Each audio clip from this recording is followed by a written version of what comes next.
Hello everybody, ayan, i-flex ko lang yung kwarto ko na pagkaliit-liit na nga, puno pa ng basura. Ay naku, buhay basurera talaga. Kung nilinis mo ngayon, may basura na namang darating. Hala, sige, para po ito sa ating mga followers at sa ating mga subscribers.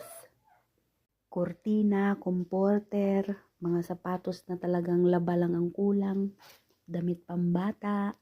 Maliit na bagay, pupulot-pulot ka lang kasama sa trabaho. Hindi mo itatapon kasi ipapamigay.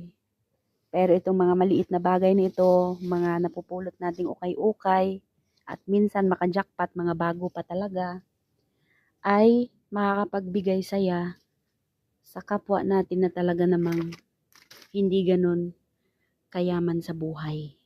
Sobrang ligaya na nila, katulad na lang itong mga bag.